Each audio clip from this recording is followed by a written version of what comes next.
Hello again.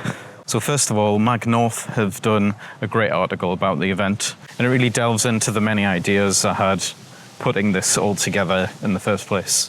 So thanks to them. I'm going to talk about one of the main aspects of the installation, and that's the projector and the backdrop that the projector projects onto. When I first thought of this idea, I thought it'll be fine to suspend a projector above using some kind of metal structure. Then almost immediately realised that's probably a bad idea. Well, first of all, I don't want it to fall. And second of all, I don't know if any structure like that actually exists to portably suspend something that I can transport and put in my car, put up myself, that kind of thing. So then I thought, can I just place it on top of something to stand? Then I thought if people are in front of it, it's going to cast shadows on the backdrop. So that's not the best idea as well. And also, if the stand that the projector is on gets knocked or anything like that, it will change where the image is being projected. So I'll have to go over and sort it out. It's a bit rubbish for anyone watching when the projection suddenly goes off to one side and is being fiddled with. Also, again, I'm a bit wary of it actually falling if it gets knocked. So then I started thinking, how do galleries and installations do it?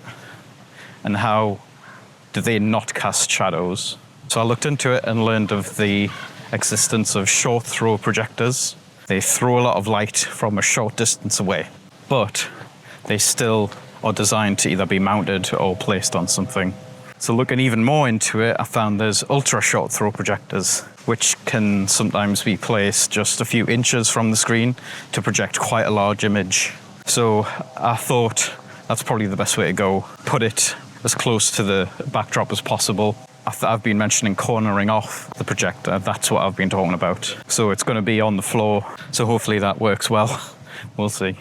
I did go to the Bowie installation in London recently. And the height they were projecting at was very high. I also went to see projected visuals for the latest Gorillaz album. That was projected on 4 walls in a underground dark venue. And I can't really afford 12 plus industry standard projectors for my installation. So we're compromising, and I'm going to use one projector.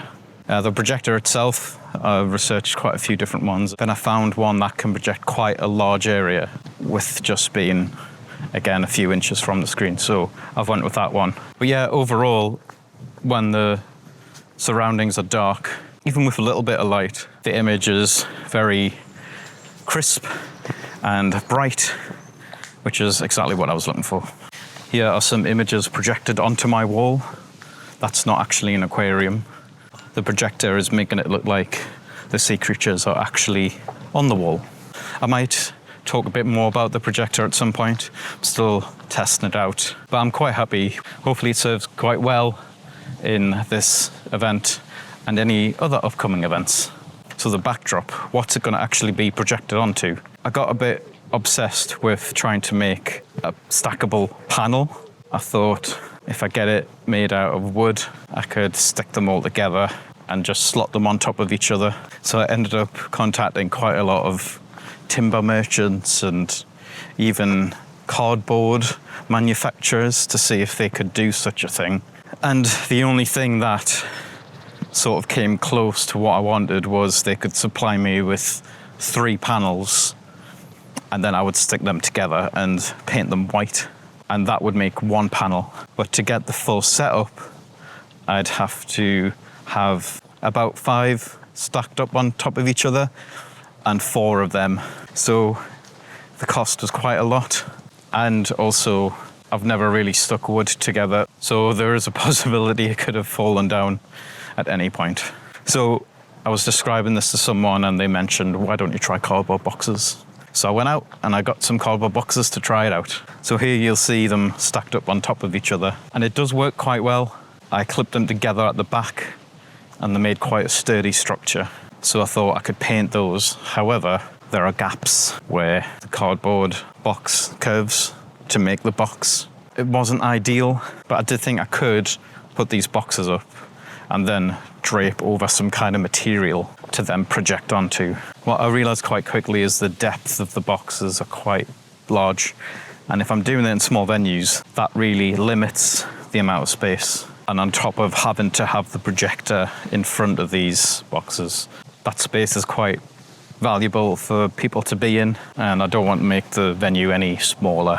So what I've ultimately gone for is something like you'd see in a photography studio. So it's a few big poles with material clipped on top of the top pole. Now the material itself, I'm not actually sure if what I've got is appropriate to project on.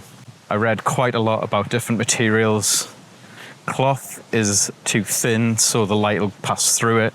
Plastic could be used if it's a matte finish, but transporting plastic, again, we're going back to panels and I can't really stack those.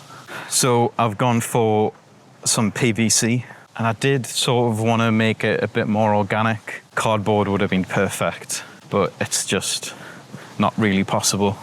And also I need to be able to transport it. So I'm trying out these panels of PVC, seeing how they work. They're currently in the boot of my car in a big sleeping bag. There's a slight bit of transparency to them. However, with the venue being so dark, I think it will be fine. Overall, I think the project's gone really well so far. I've really found a rhythm of developing each video and getting it ready. The thing that's taken the longest is actually rendering the videos, because there's so much information in them.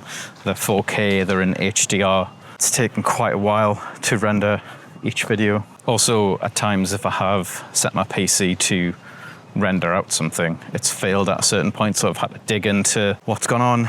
But I've learned a lot about exporting such videos, limitations of systems, of what can actually be played and how to compress them without losing quality, that kind of thing. And I like all that stuff. This might be the last video diary for a little while, until after the event. I'm hoping next week to send out a promotional video of the actual setup and the event running. But yeah, hopefully people actually show up. To be honest, if people don't, I've learned quite a lot about development, promotion, post-production, a bit of everything. Every step has been a little bit of a challenge, but I've adapted and I've scaled back, scaled up sometimes. I don't know if people are actually watching these, but it's a good document of putting on an event, which is quite new and bizarre, and seeing how it's developed.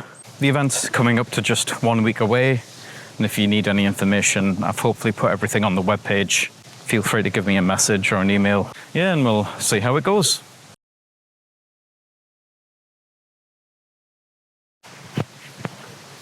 One other thing I've learned is don't put a cool band tie-dye t-shirt in with all your other shirts, because it'll leave loads of tie-dye marks everywhere.